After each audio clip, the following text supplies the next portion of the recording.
Hey folks, let's talk Academy standouts for what I'm calling week 10 of the 2021 summer split, but it's really the quarterfinals of the Academy playoffs. So this is going to be a little bit shorter than the regular season has been because I'm going to try out mostly just highlighting one player from each playoff series with these best of fives.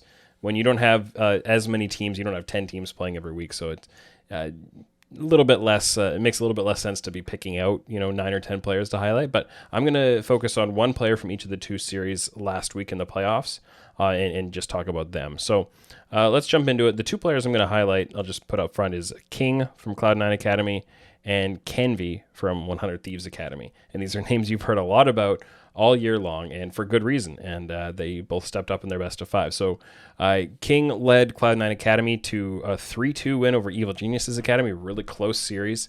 That series actually started out with EGA winning the first two games, and then C9 Academy had the reverse sweep.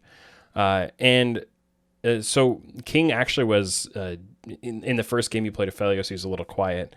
The whole team seemed like they were kind of getting rolled over a little bit. But then he really turned it on for the rest of the series. Even though they lost game two, I thought he was one of the best players in the game individually. And then was like the main carry for the final three games with the wins. He played in those four games. He played Varus twice. He played Ziggs twice. You can see he really dominated his lane matchups. He got lots of damage out, which you can get from poke champions, but you don't always see. You can see how much he was doing for the wave clear side of it with the 10.5 CS per minute. But of course, I'm not just basing this on the numbers. In fact, I'm basing it very little on the numbers. It's more just how he filled his role, how he positioned super well,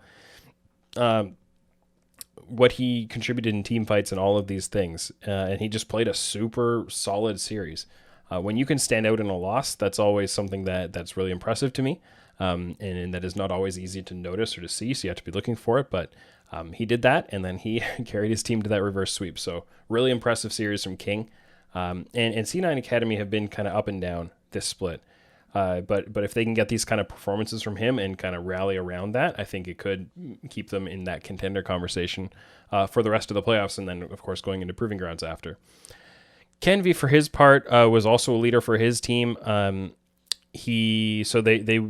defeated Immortals Academy 3-1, and I thought he was very good, or at least quite solid in all four of the games.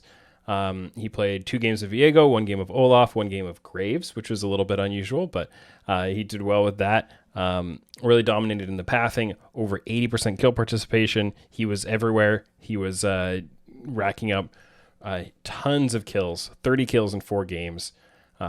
He was just all over it. And I think with the one game that he played in LCS and kind of that throwaway game for 100 Thieves, he looked pretty solid too. And seeing just what he's been able to do all throughout the split, and now in those best of fives when the stakes are that much higher, really impressive from him. And I'm looking forward to seeing him presumably in the LCS next year. As long as nothing strange happens with off-season movements, and I'm sure the 100 Thieves organization is looking forward to seeing how they can make things work out with him in the off-season. So we'll see what happens with that. But both of these players, I think, both Kenvi and King, really killed it, and looking forward to this weekend's semifinals matchups. I believe it's C9 Academy against FlyQuest Academy, and what is it? So it's 100 Thieves Academy against I want to see Team Liquid Academy, but I might be incorrect on that one. But we'll double check. I'll throw up a correction if I'm wrong on that one. Look forward to those matches. And in the meantime, there's also the Proving Grounds qualifiers going on that started this week, so check those out as well. And check out on Twitter for announcements of how to watch that and where. Thanks for watching.